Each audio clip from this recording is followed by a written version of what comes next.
In today's video, I'm going to try my hand at mowing a checkerboard pattern in my Bermuda lawn. What's up guys, I'm Rhett. Welcome back to Lawn Insider. We got a lot happening in the lawn. We got some weeds that have popped up in the thinner areas along the fence line. I recently verticut the backyard. This is about 10 days post verticut, already mostly recovered. And I have some liquid products that I need to apply now that I have a backpack sprayer. So we've got lots of good content on deck. If any of that stuff interests you, if you are a DIY lawn enthusiast, this is the channel for you. All right, back to the mission at hand. We're attempting to make a checkerboard pattern in the lawn. And to create that illusion, you're gonna have to mow at least twice. So you're gonna have to do 2 passes. You can do more, just depends on how much you wanna burn it in. But your first pass is going to be long ways. I call those vertical stripes. And then your second pass is going to be perpendicular to that first pass. I call those my horizontal stripes. And when you finish with that second pass, theoretically, you should have a checkerboard pattern in your lawn. You can already see the remnants of a checkerboard pattern in my lawn. Let's go over a couple of caveats when it comes to striping your lawn. Number one is that Bermuda grass is not going to stripe as well as your cool season grasses. So no matter what you do to it, it's never going to look like ryegrass or Kentucky bluegrass after you stripe it. And number two, timing really matters when it comes to the illusion of these lawn stripes. So you don't really want to take your videos or your pictures when the sun is straight over your head.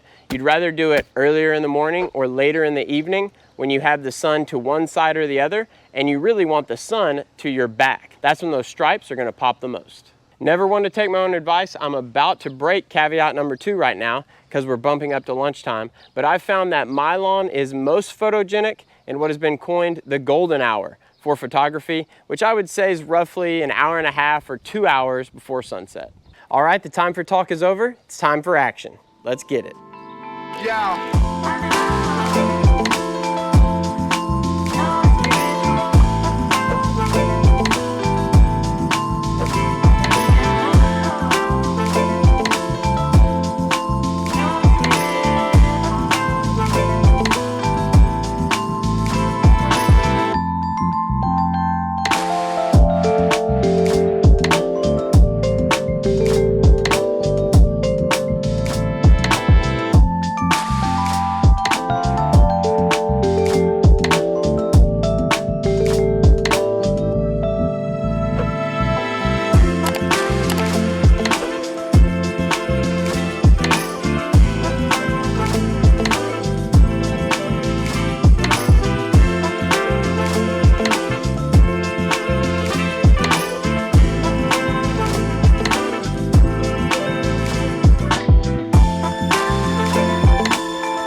First pass is complete. Those were the vertical stripes.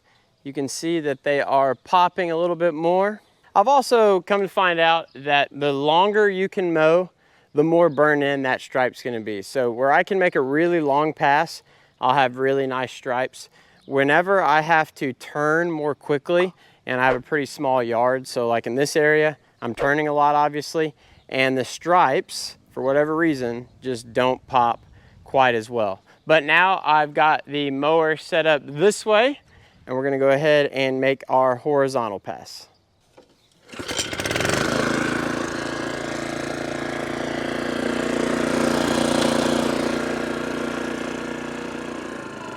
Yeah.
All right, I just finished making the horizontal pass, and unfortunately the sun is just right on top of us. You can see very short shadows. So this is not ideal for showing grass mowing patterns, but you can see that we do have a checkerboard pattern there in the lawn. If I would have waited and done this later this evening, that would be even more pronounced, but I'm on a little bit of a schedule today and I wanted to go ahead and get this cut in and get some content out to y'all.